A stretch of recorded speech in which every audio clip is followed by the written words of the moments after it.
नमस्कार दोस्तों।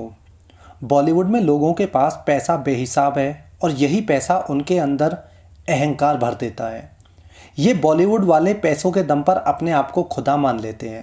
फिर इन्हें कोई फ़र्क नहीं पड़ता कि ये लोग जो है अच्छा काम कर रहे हैं या बुरा। आज मैं जिस शख्सियत की बात करूँगा ये भी अपने आप को किसी खुदा से कम नहीं समझती है। इसके पास पैसा है तो ये पावरफुल भी है। ये औरत है एकता कपूर। एकता कपूर पर मैं एक वीडियो ऑलरेडी बना चुका हूँ लगभग 10 से 11 महीने पहले, लेकिन मेरी वो वीडियो यूट्यूब ने डिलीट कर दी थी। एकता कपूर इंडस्ट्री में भले ही ज़्यादातर टीवी जगत से जुड़ी हुई थी, लेकिन आज की डेट में एकता कपूर का स्टारडम या पावर किसी भी लिहाज से बड़े फिल्म मेकर से कम नहीं है। ये छोटे पर्दे पर अपनी हुकूमत चलाने के लिए काफ़ी ज़्यादा फेमस है। एकता कपूर का जन्म हुआ था 7 जून 1975 को बॉम्बे में। पिता का नाम जितेंद्र और माँ का नाम शोभा कपूर है। एकता का एक छोटा भाई है जिसका नाम है तुषार कपूर।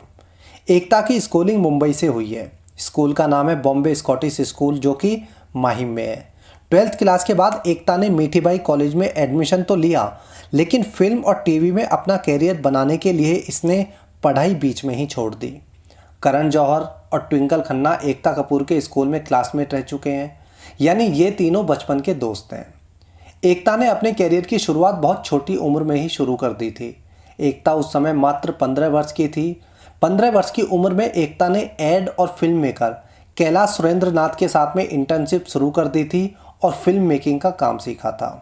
इसके बाद एकता को अपने पिता जितेंद्र से पैसे मिल गए और एकता ने प्रोड्यूसर के रूप में काम करना शुरू कर दिया। एकता कपूर ने अपना कैरियर शुरू किया था टीवी से। इसका पहला टीवी सीरियल था पड़ोसन नाम से, जो कि इसने प्रोड्यूस किया था और उस समय उस सीरियल को काफ़ी ज़्यादा पहचान मिली थी।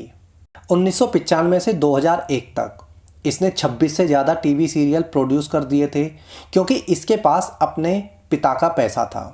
इन्हीं टीवी सीरियल से यह जो है टीवी जगत की एक जानी पहचानी प्रोड्यूसर बन गई थी। फिल्मों की शुरुआत की इसने 2001 से। फिल्म का नाम था क्योंकि मैं झूठ नहीं बोलता।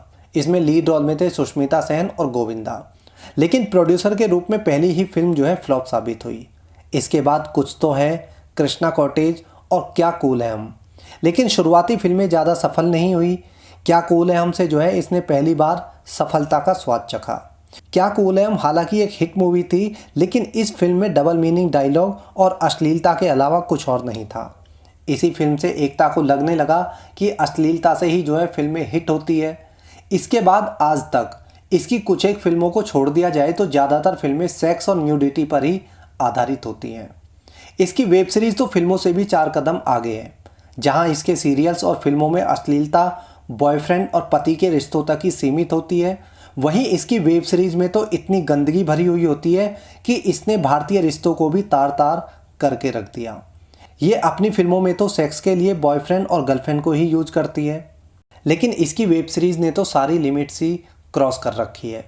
इसकी वेब सीरीज़ में सेक्स करने के लिए इंसान का सिर्फ आदमी और औरत होना ही ज़रूरी होता है। इसकी वेब सीरीज़ के अनुसार माँ बेटे के साथ में सेक्स कर सकती है, भाई बहन के साथ में सेक्स कर सकता है, चाचा भतीजी के साथ, मामी भांजी के साथ, मालकिन नौकर के साथ में, दूध वाले के साथ में, धोबी के साथ में सेक्स कर सकते हैं। इसकी वेब सीरीज़ के अनुसार आपका रिश्ता कुछ भी हो, आप जो है सेक्स कर सकते हैं।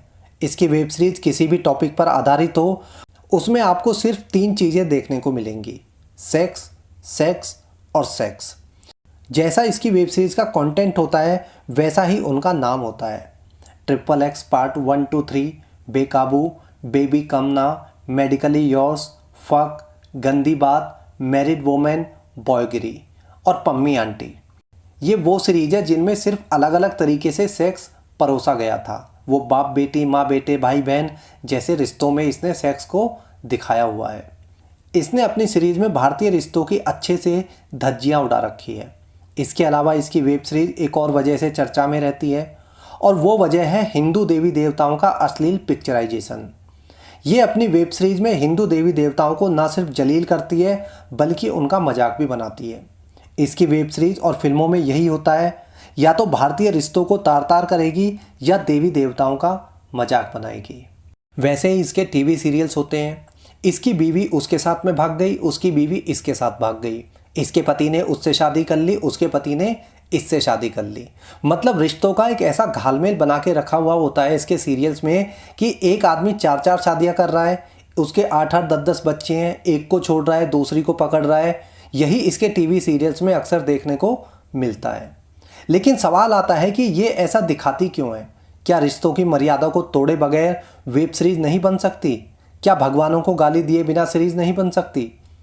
अब आप जो है ये फ़ोटो देखिए, ये है अनिल मुसर्रत। इसके बारे में आप सभी लोग जो है जानते होंगे। वैसे मैंने इस पर एक वीडियो अलग से बना रखी है। ये एक यूके बेस्ड पाकिस्तानी है जो आईएसआई और दाऊद का ना सिर्फ दोस्त है बल्कि उनके साथ में बिजनेस भी करता है। इसके अलावा ये पाकिस्तानी पीएम इमरान खान का दोस्त भी है और उसका बिजनेस पार्टनर भी है। एकता कपूर की वेब सीरीज और फिल्मों को यही इंसान फंडिंग करता है ताकि भारतीय संस्कृति को तोड़ा जा सके और भारत के युवाओं के दिमाग में गंदगी भरी जा सके। एकता कपूर ने दाऊद पर एक मूवी बनाई थी, once upon a time in Mumbai. उसका पार्ट 1 और पार्ट 2 ये दोनों फिल्में दाऊद इब्राहिम ने जो है फंडिंग की थी ताकि उसके कैरेक्टर को बढ़ा चढ़ाकर पेश किया जा सके। एकता कपूर के घर में आए दिन पार्टीज होती रहती हैं। इतनी पार्टीज का रीज़न क्या है ये कहना तो एकदम से मुश्किल है, लेकिन इसकी पार्टीज में हर तरह का ड्रग्स उपलब्ध होता है। एकता कपूर भले ही टीवी पर ज़्यादा एक्टिव रहती थी, लेकिन इसकी दोस्ती हमेशा बड़े फिल्मी सितारों के साथ में रही है। एकता के घर में जितनी भी पार्टीज होती हैं उनमें बड़े बड़े कलाकार ही नहीं बल्कि देश के बड़े बड़े नेता भी मौजूद होते हैं और उसका कारण है स्मृति ईरानी। स्मृति ईरानी और ये क्योंकि सास भी बहू है कि समय से एक अच्छी दोस्त मानी जाती है। स्मृति की वजह से ही देश का हर बड़ा नेता एकता के घर पे अय्याशी करने आता है। कहा जाता है कि जवानी के दिनों में ये एकता कपूर करण जौहर को काफ़ी ज़्यादा पसंद करती थी। कहा जाता है कि जवानी के दिनों में एकता कपूर जो है करण जौहर को काफ़ी ज़्यादा पसंद करती थी। करण जौहर में पसंद करने लायक क्या है ये एक जांच का विषय है, लेकिन फिर भी एकता जो है करण को काफ़ी ज़्यादा पसंद करती थी। इसने करण को शादी के लिए प्रपोज भी किया था, लेकिन जब करण जौहर ने अपनी रियलिटी बताई तो इस बात से इसे काफ़ी ज़्यादा दुख हुआ और इसने शादी करने का ख्याल ही अपने दिमाग से निकाल दिया। लेकिन ये बातें सच नहीं है। ये सच है कि ये करण जौहर से शादी करना चाहती थी, लेकिन ये करण जौहर की वजह से अब तक कुंवारी है, ये गलत है। एकता कपूर एक सेक्स एडिक्ट है और कहा जाता है कि इसके घर में यंग लड़कों को बुलाकर एक एग्जीबिशन लगाया जाता है जहां एकता कपूर उन लड़कों में से अपने एंजॉय करने के लिए लड़के सेलेक्ट करती है। साथ ही एकता के बारे में यह भी कहा जाता है कि यह अपने प्रोजेक्ट में काम करने वाले लड़कों को, चाहे वो फिल्म हो, टीवी सीरियल हो या वेब सीरीज हो, उनका कास्टिंग काउच करती है। चाहे लीड एक्टर हो या साइड कैरेक्टर, ये अपने टीवी सीरियल्स, फिल्म और वेब सीरीज में काम करने वाले मेल कलाकारों के साथ में रात गुजारती है और अपने घर पर यंग लड़कों की पार्टी में भी उनको इनवाइट करती है। एकता कपूर एक सेक्स एडिक्ट है। ये बात इसने खुद एक इंटरव्यू में मीडिया के सामने स्वीकार कर रखी है। इसकी नज़र में सेक्स किसी के साथ भी किया जा सकता है क्योंकि सेक्स हमारे शरीर की ज़रूरत है। कुछ लोगों को लगता है कि एकता कपूर को क्वीन जो है ऐसे ही बोला जाता है क्योंकि ये टीवी पर सबसे ज़्यादा प्रोड्यूस करती है टीवी सीरियल्स को और वहाँ पर बहुत ज़्यादा बड़ी प्रोड्यूसर मानी जाती है, तो इसलिए जो है इसको क्वीन बुलाया जाता है। लेकिन ऐसा नहीं है। क्वीन बुलाने का कारण ये है कि ये अपने आप को इंडस्ट्री में लेडी डॉन की तरह रिप्रेजेंट करना चाहती है। इसके दाऊद और अनिल मुसर्रत से सीधे संबंध है। देश के हर छोटे बड़े नेता के साथ में इसका उठना बैठना होता है। इसकी तरह बॉलीवुड में हर कलाकार अपने आप को अपने मनपसंद नाम से फेमस कराता है। जैसे चुलमान दादू है जो अपने आप को भाई के नाम से फेमस करा चुका है, वैसे ही ये भी जो है अपने आप को क्वीन समझती है। इसने अपने पूरे कैरियर में आज तक एक भी ऐसा टीवी सीरियल, फिल्म या वेब सीरीज नहीं बनाई जो सभ्यता और संस्कृति की तरफ से तारीफ के लायक हो या जिसे फैमिली के साथ में बैठकर देखा जा सके। लेकिन बावजूद इसके इसे 2020 में पद्मश्री अवार्ड से सम्मानित किया जा चुका है।